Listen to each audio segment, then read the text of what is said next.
You're a podcast listener, and this is a podcast ad. Reach great listeners like yourself with podcast advertising from Libsyn Ads. Choose from hundreds of top podcasts offering host endorsements, or run a reproduced ad like this one across thousands of shows to reach your target audience with Libsyn Ads. Go to libsynads.com now. That's LIBSYN ads.com. Welcome to Radical Personal Finance. Today on the podcast, I would like to give some advice to teenagers and parents of teenagers related to a summer job. And in today's podcast, I am going to tell you what I believe is the highest paying summer job that is available for teens. This summer job will make you far more than minimum wage. It could pretty easily make you 10x minimum wage. It possibly could make you as much as a few $100s per hour. And I am not exaggerating. That job, very simply, is to apply for scholarships, especially college scholarships. Some months back, a friend of mine who has many teenagers wrote to me and said, Joshua, how can I teach my teens to make money? What's the best way for my teens to make money? And I've been thinking about this for quite a long time. And obviously, there are many things that a teenager can do to make money. And in fact, I'm very grateful that there are more things today that a teenager can do to make money, more than ever before in human history.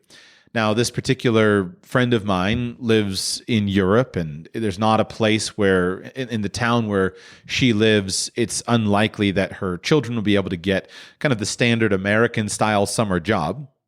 But that doesn't mean that there aren't employment opportunities. There's always opportunities for a job.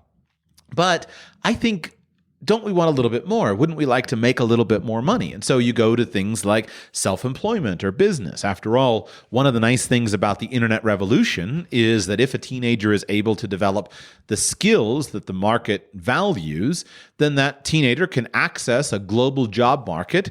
And because of being able to be hidden behind a computer screen, oftentimes the teenager can surpass the standard built-in age discrimination that teens face in the workplace and earn good money. However, as I've thought about that, and by the way, I'll talk more about that in the future. As I've thought about that, I've always been struck by this balance. And the balance is simply how many teens are actually going to be able to do that stuff. We celebrate enormously successful teen entrepreneurs rightly because it's very unusual. And while all of us think that, of course, our children are absolutely number one, we have to acknowledge the fact that many times teens don't have these skills and it's difficult to develop them. That's not to say that we shouldn't be giving them good coaching to help and develop those skills, but all of the alternative radical ideas related to making money as a teenager require some pretty ambitious teens and pretty ambitious parents. Now, it's my aspiration to raise such ambitious teens, and I hope that you also have that ambition. But as I've thought about it, I think there is a simpler path. And the path doesn't sound very radical when I talk about it, because guess what it is? Do well in school, go to college, get advanced degrees if possible, and get great jobs that start great careers. It doesn't sound all that unique, because after all, that's the standard advice. But just because it's the standard advice doesn't mean that it's wrong. In fact, in this case, I think it is good advice. I've pondered this for years. I've pondered how much do we encourage entrepreneurial endeavors? How much do we do that as compared to academics? And I'm pretty well persuaded that academics should be the primary job for most of our young people. Students who are skilled with academics should focus intensively on those academics. And they should focus as intensively as possible on mastering that system. Teens should focus on getting straight A's. Teens should develop study skills so that they can do well in class and get top grades without actually working all that hard. Teens should put hours and hours and hours into preparation for important exams such as PSAT and SAT and ACT and AP exams and CLEP exams and A-levels and the Abitur and all of the various baccalaureate, the bachillerato, all the European things as well. If you're a European listener, you should do all of them, and those are really, really important. Those are really, really important for you to focus your time and your attention on. That system is not broken. That system is working very, very well today. Students who are capable of high academics and who are motivated for high academics should be focusing on that system. And I do not think that from a purely financial perspective, I do not think that there's any after-school job that is going to be superior in high school to doing well in academics. Now, I'm going to focus today's podcast on the topic of scholarships, but I'd like to talk for a few hours about all the things that you can add to that, all the things you can do in high school, all of the internships you can take, all of the unpaid work, all of the volunteering, and how even that stuff really pays off. My point here is just to say that that system works really, really well. And I fear that in the current strong swing against college, I fear that we've swung very far the other way. And I fear that we're going to spend more time telling students, you got to focus on building a business instead of helping them to succeed within the academic environment and context. Here's how I see it pretty simply. If you are capable of getting good grades, or if you're capable of doing well on exams, either by dint of your natural intellectual ability or your absolute work ethic, that should be your primary focus.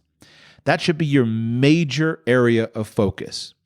Do entrepreneurship if you're interested, but don't think that that's a magic path to wealth.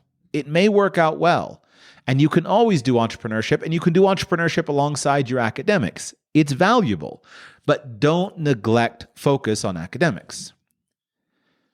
Why don't people see the value of focusing on academics?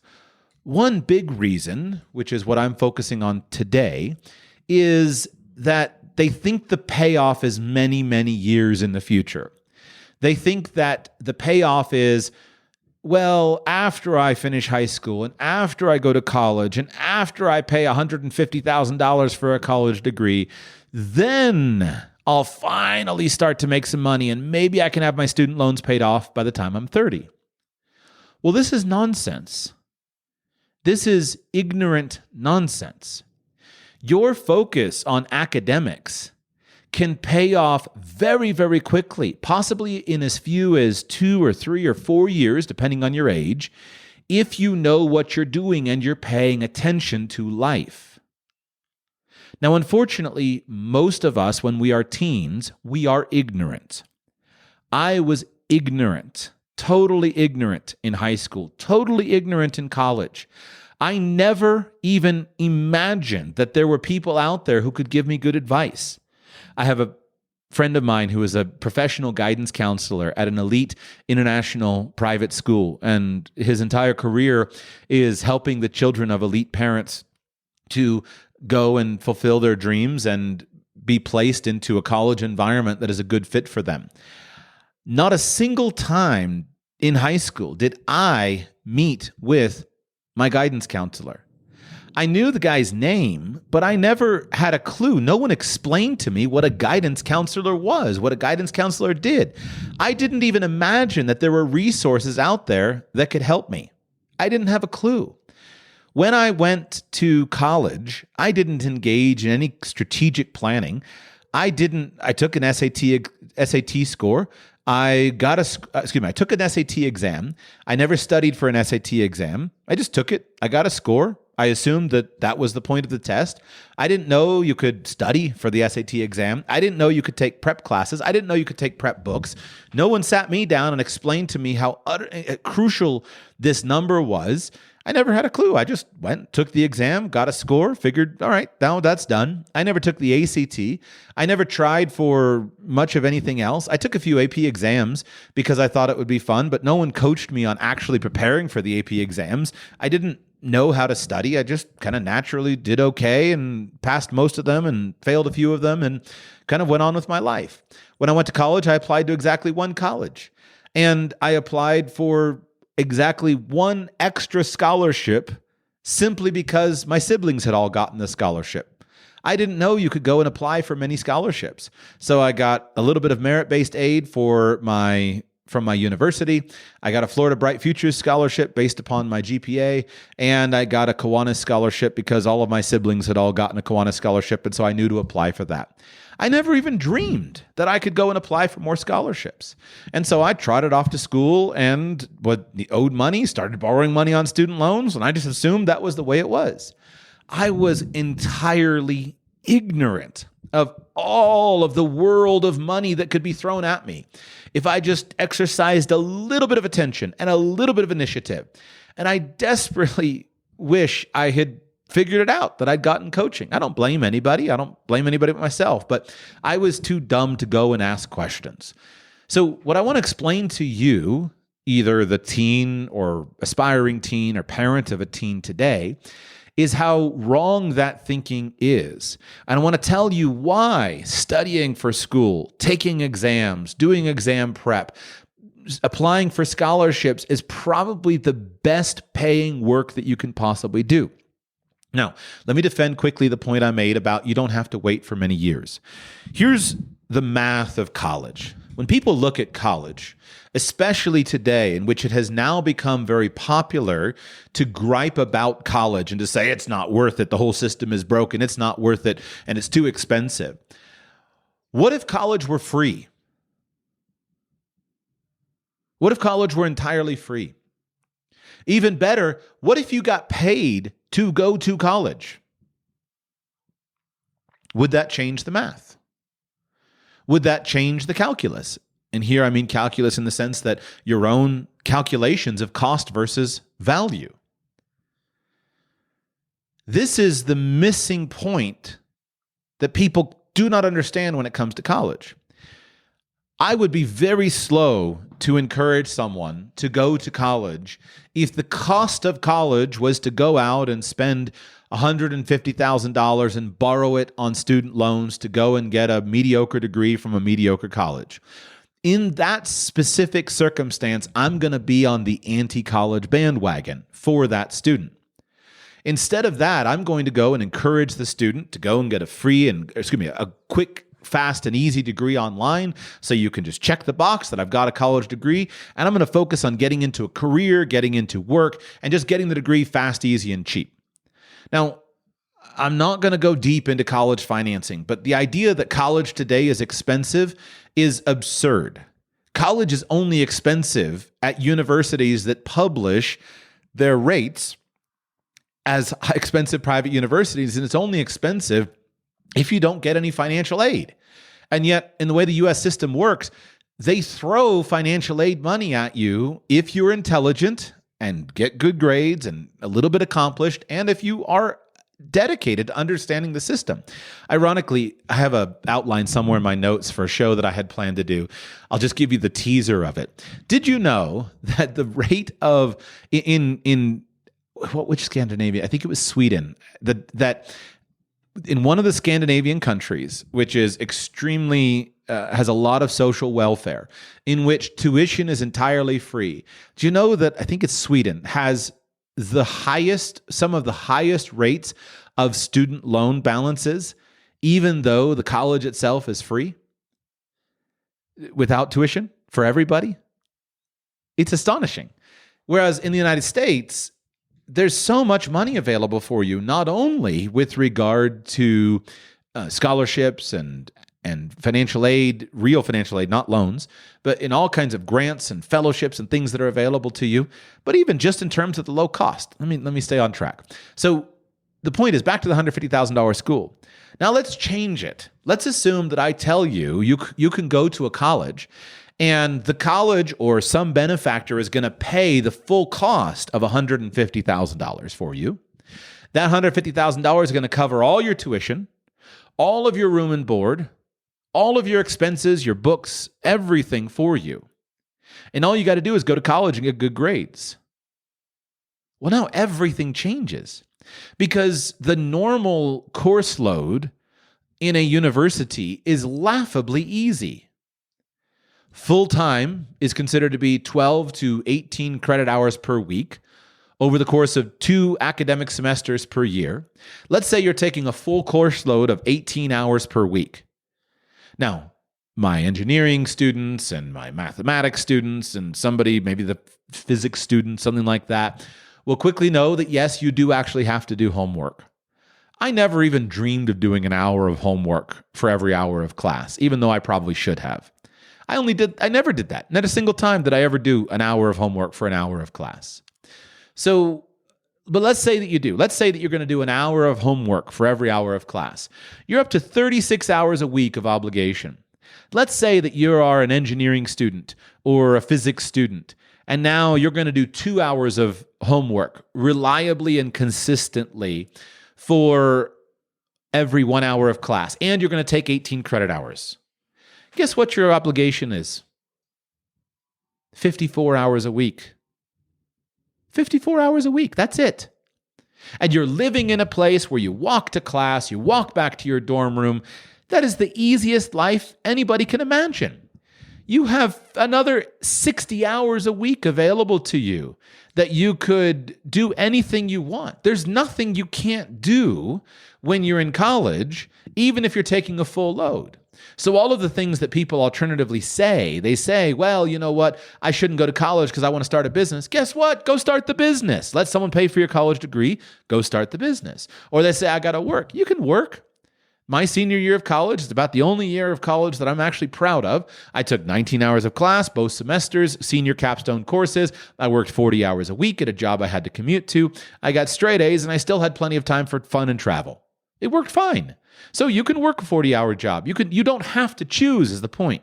And this is what's fallacious about everyone who argues about, should I go to college or should I not go to college? So if you're the kind of person who is college bound based upon either you can do academics or you can hustle and learn to do academics, you should go to college, especially if you can get people to pay for it.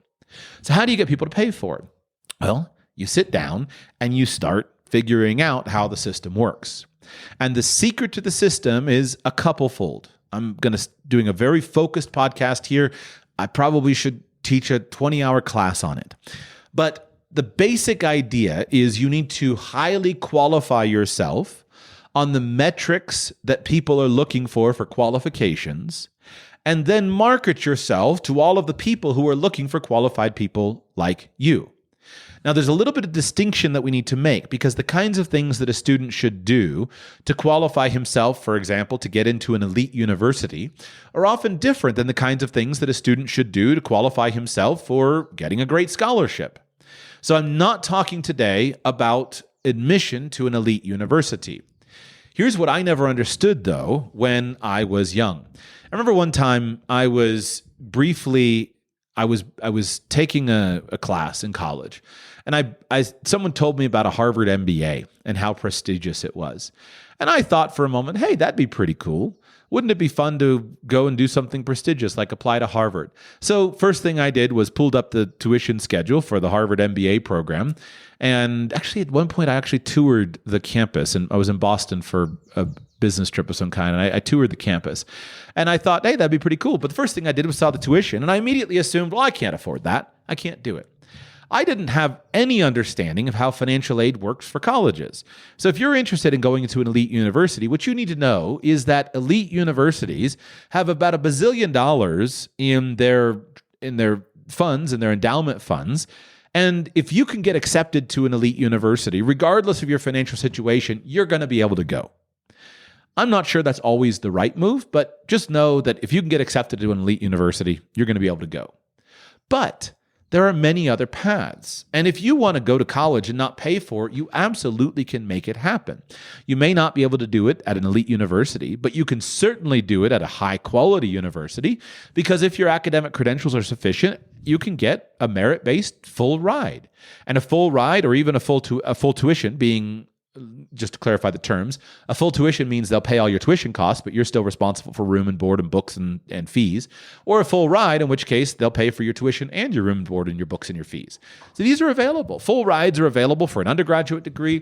Full rides are available for a graduate degree. Full rides are available for law school. Full rides are available for medical school. It's available if you are a great student. And I'm convinced that anybody who has any ambition to do something like that can become a great student, because study skills, learning skills, they're just skills that can be learned and practiced, and you can become a very effective learner. And you can choose a major or something that's appropriate for you. I'm not saying everyone can be a quantum physicist, just that you can find something that's appropriate for you, and you can get a full ride based upon your academic qualifications. So spending extra time on the weekend studying for school is the right thing to do. If you want to know the right thing to do, find an Asian friend, go and ask their parents what they think you should do, and do what their parents tell you to do. There's a great Asian stereotype for a reason about their parents making sure their children do well in school. Just do it. And you'll open up a whole world of access to great merit-based scholarships. However, that's just the tip of the iceberg when it comes to scholarships. There are thousands and thousands and thousands and thousands of scholarships that you can apply for. Here's what I never understood when I was in high school that I desperately wish I had. Applying for scholarships is pretty easy. Doesn't take that much time. All you got to do is find a scholarship that you might in some way qualify for, or might be relevant for you in some possible way. Usually you got to sit down and fill out an application. And then usually you need to do something like write an essay or demonstrate your qualification for the scholarship. Now, there's some pretty amazing scholarships that will cover you for all of your tuition. There's scholarships out there that will pay for everything from an undergraduate degree all the way through a PhD, 100%. You're going to have to hustle for years to do those things. But all the things you do to ultimately get those scholarships are all the things you should be doing, period, to gain acceptance to an elite university, to get merit-based scholarships. It's all just the standard stuff of being a highly motivated, success-oriented teenager. And all it requires is a little bit of motivation for you to do it. And the whole world is wanting to coach you and wanting to help you as soon as you demonstrate a little bit of initiative if you're a teen. But there are also tons and tons of smaller scholarships that all you got to do is you don't have to go and start some world-changing project to end hunger and homelessness in your area. All you got to do is write an essay. What I never understood was the math of this. And it wasn't until I was about a senior in college that I finally sat down and realized what it was like. I mentioned the scholarships that I got when I was in college, one of them being a Kiwanis scholarship. And this was a local Kiwanis club where I was from, and they gave out a very simple scholarship. The application for the scholarship was simply an application that you made. You submitted your grades and other qualifications. I don't remember now at this point. I remember going for an interview, a simple interview with the team, and I was granted the scholarship. The scholarship was fairly modest. I don't remember if it was $500 a semester or $1,000 a semester, but it was something like that. It was about, let's call it $500 and be a little bit more modest. It was a $500 scholarship. And so every fall and every spring, I and my parents would go to the Kiwanis Scholarship Luncheon. And it got to be really great because I didn't make any use of it at all. But I got to know some interesting people who were leaders in the community, members of the Kiwanis Club. I got to know and appreciate some of the people. There's so much more I could have done. When I coach college students, I just want to grab them and shake them and say, like, don't be as dumb as I was. This is your chance. And teach them how to network with people. Anyway, I was dumb. But I would go to this, and they would bring me up, and they would give me the $500 check. They would feed us a nice lunch, and we would see all the other scholarship recipients. It was great. It wasn't until the end of college Then I sat down and I tried to figure out how much money did I actually get from Kiwanis? And the answer, if it was $500 per semester, the answer, do the math, 8 semesters, $4,000. That was how much money I got from the Kiwanis Club, $4,000. And all I had to do was fill in an application, probably took 30, 60 minutes, go to a single interview, took not much time at all, and then they fed me lunch and handed me $500 each semester, $4,000. What was my hourly rate for that Kiwanis scholarship that I got? Let's ignore the free lunches. Right? No such thing as a free lunch, but sometimes there is if you get your grades right. So let's say I had 3 hours, 4 hours into it. My hourly rate was easily $1,000 an hour. $1,000 an hour I got paid for filling out an application for a Kiwanis Club scholarship in my local area. That's a pretty normal thing in the world of scholarships. I remember when I became aware of scholarships, I would see sometimes the low value, a $250 scholarship, a $400 scholarship, and I just dismissed it as being pointless. What I didn't understand was it was a $250 per semester scholarship. A $1,000 scholarship in many cases is $1,000 per year or $1,000 per semester. And so if you're looking for a high-paying summer job, dear high school sophomore, dear high school junior, dear high school, it's best probably dear high school freshman. Senior, yeah, you should still be doing it, but you should be starting when you're freshman, you're sophomore, and you're junior. I am convinced the highest paying summer job that you could possibly do is applying for scholarships. Let's assume that you can apply for scholarships, and let's assume that you can get 1 out of 4, 25% success ratio. From my research in the world of scholarships, for a reasonably qualified student, decent grades, decent test scores, good reputation, a little bit of involvement, a little bit of community service, those kinds of things, I don't think that would be an unreasonable expectation, that you might get 1 out of 4 or 1 out of 5 of the scholarships that you apply for. So let's assume that it takes you on average about 3 or 4 hours per scholarship. I think that's pretty excessive, but I want to be very fair. Once you have a system for organizing yourself, I think many scholarship applications might take you an hour or two. The key thing that's going to take a while is often going to be writing an essay. So your goal should be to get very good at writing essays very, very quickly and write a custom essay for each individual scholarship. Let's assume that it takes you an hour to write an essay of a page or two, maybe 2 hours. So again, 4 hours per, let's do 3 hours per.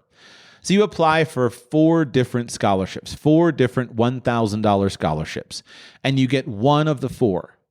Remember, it's $1,000 a year, usually, for a small scholarship. And all you got to do once you've gotten it is do like what I did, is show back up to the Kiwanis Club luncheon. And there may have been an annual kind of check-in with me. Forgive me, it's been a while now. But it was the requirements to maintain the scholarship are pretty low. So it takes you 3 hours per scholarship application times 4 for a total of 12 hours of work, and you get one $4,000 scholarship that's worth $4,000 over the course of 4 years. What's your hourly rate? 4,000 divided by 12, $333 per hour. But wait, there's more. Scholarship money, when it's used to pay for tuition, is tax-free.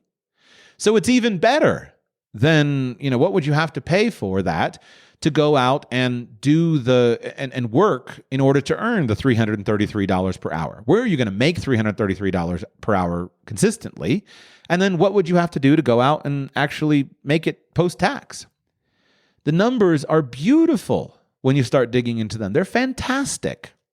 So the question is, how many scholarship applications could you make if you were really motivated? Here's another little thing that I never knew. I never knew that there's no limit as to how many scholarships you can win. I knew this a little bit because I had a sister who got really good grades, and she got a high merit scholarship from her university, and so she got paid to go to university, but it wasn't very much. It was some thousands of dollars. It wasn't tens of thousands of dollars per year. It wasn't until later I realized that a motivated, dedicated student could pretty easily hack this system and be paid tens of thousands of dollars per year to go to college.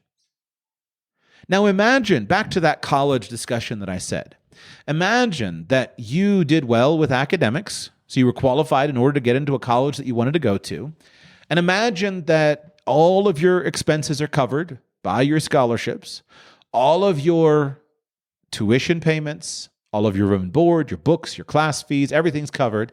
And in addition to that, you've got 20 grand, 30 grand, 40 grand a year of pocket money that's coming in from 15 or 17 different scholarships that you have won. What could college do for you in that circumstance? All you got to do is stay in good standing with your college, go to class, get good grades. You should get good grades in college. Go to class, get good grades. But you still have all the rest of the time available for you. And you're being paid a couple $1,000s a month, plus all of your expenses paid for doing that. Now what could you build? Knowing that you're in college and you're getting a college degree, but you also have time to build your business, make connections. Think of the internships, the unpaid internships you could get. Think of the programs you could go on, the study abroad programs, and all the different things you could do. Now it completely changes the calculus of the college decision. So what's necessary to do that? Well, first of all, you have to be capable of doing the work in the academic environment. And I promise you, you are capable. If you're getting bad grades right now, it's probably just because you don't care and you don't understand how much of a difference this could make for you. It's also probably because you've never taken any training on how to study, how to learn effectively. It's the dumbest thing in the world that will put students through a 12-year academic gauntlet, and only rarely will there be a caring teacher who will give them a class on some useful study technique. And the world of learning science has completely changed. The work that's been done over the last 20 years is outstanding. So dig into the world of learning science. Grab a book on how to learn. Go to the library. Take a course on how to learn. There's all kinds of stuff. There's great YouTube channels out there. My favorites are Benjamin Keep, who has a YouTube channel on it, and Justin Sung is one of the biggest ones. So go to YouTube, put in Benjamin Keep, Keep, and Justin Sung, and let the algorithm feed you that kind of stuff, and learn how to study, learn how to learn efficiently so that you can get more work done in less time. Then think about the stuff you're going to be involved in. Doing well with academics is not sufficient for you to get into great colleges and get other things. There's more to it. But the point is, go after it. And if you're not currently doing it, start caring and doing it. Then you need to just simply put in place a system where you're going to handle all the stuff well. You're going to do well academically. You're going to do well with your test scores, and you need to start collecting and build a system for applying for scholarships. If you're coaching people who are younger than, say, 9th grade, by the way, I think a good time to start this kind of discussion, obviously, parents have to make the decision based on what their child can handle.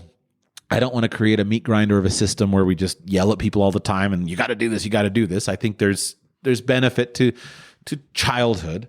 But one of the things that you should focus on with students who are younger is get them accustomed to the work. So I've got a 10-year-old, and one of the things I'm really focusing on is building all of the core skills. In the early years, it's really important that you build strong academics. I've talked about that extensively elsewhere. You need to have great readers, people who read all the time, because that's one of the most important ways to do that. You need to be really good at math. So you should be doing math every single day with a great math curriculum, constantly, every single day, building those math skills. And then writing. Writing is a fundamental skill. So it needs to be fairly easy and simple for a student to sit down and bang out an essay. And that's just a skill that can be built. High school students sit there and stare at a blank screen and can't bang out an essay in 90 minutes because they're not trained on it and they're not practiced on it. So get a great writing curriculum and get them banging out essays every day. And when you get to the point where you can churn out essays, then it's going to be pretty simple. I heard an idea recently. I was listening to a scholarship advisor talk about this, and she said she had a friend of hers who would pay, he would pay his children very young, before high school, I think late elementary school and middle school. He had a system where he would pay his children $5 for every scholarship application that they made. And he didn't care whether they were even eligible. He didn't care whether they were able to do it. He just paid them for making the application. And his point was that by starting in 7th grade, and now he's paid them $5 per scholarship application, he's got them lined up so that when they're eligible at 9th grade, not only do they have a bunch of essays that they've thought through for all these scholarships they've applied to and, of course, not gotten over the years, but now he can start pulling from them and say, all right, let's grab this essay that you wrote previously, let's polish it up. And they're all ready to start actually making those applications. And I thought, brilliant. I'm going to do it. I don't know if $5 is the right number, but it sounds pretty good. Get a student used to doing 2 or 3 applications a day, and you've got an amazingly productive thing to do. Now, scholarships are not the only thing. So back to the comment I made where I said this could pay off in a couple years. One of the things that people ignore is they ignore all the things that can be done during high school. All of the youth congresses and the study abroad programs. I was going through a bunch of stuff this past week, looking at all the programs the U.S. government does. The U.S. government will pay you, will pay for all your expenses to go and study abroad for a year. Go to Germany, take a year of school in Germany or in Georgia or in many places. There's all these youth congresses and all these things. I never even imagined applying for any of that stuff. I don't know why I didn't. I was dumb. Don't be like me. I just never thought that was my thing. I didn't see myself as the kind of person who could do that stuff or who would do that stuff. And I'd never want to set the example for me. And so if you're coaching your child, obviously you know what your child needs, but this stuff's available to you. It's all out there. And you can that stuff can be paying off even just during high school, where you can do it pretty early and it just builds your story. It builds the whole package. So I beg you, don't be dumb like me. Don't think that, I just have to sit back here and the only pathway to my dreams is for me to work and earn money. No, it's not true. There are many pathways. And there are rich people, mega billionaires, who have created all kinds of charitable foundations to throw money at you. And all you got to do is qualify yourself for that and then expose yourself to it by making the applications. I'm not going to go into any more technical details. I just want you to know, if you're a teenager or if you're coming up on your teenage years, and or if you're coaching a teenager in some way, shape, or form, your teens can reliably and consistently earn more than $100 an hour through this system, and in some cases, much more than $100 an hour. There is no higher paying job or opportunity that is as consistent and effective for a motivated, organized, and disciplined teenager than getting good grades, getting good test scores, getting on the pathway into college based upon acceptance, extracurriculars, community service, community involvement, having one thing that you're really into that tells your story effectively, and applying for lots of scholarships. There's no reason why the kind of student who should be going to college from an academic perspective shouldn't be paid to go to college in our current system. Do it. There's lots of people out there. There's some people out there who've done it. You can do it too. It will pay off in the long run. If I went over my list of the stuff you could do with those 4 college years, given the numbers that I described to you of what's possible to you, just of college being paid for, and all you got to do is get good grades, it's astonishing what you could accomplish during that phase of your life. But it starts in your teens. It's summertime. This is the right summer job for you to be focused on now.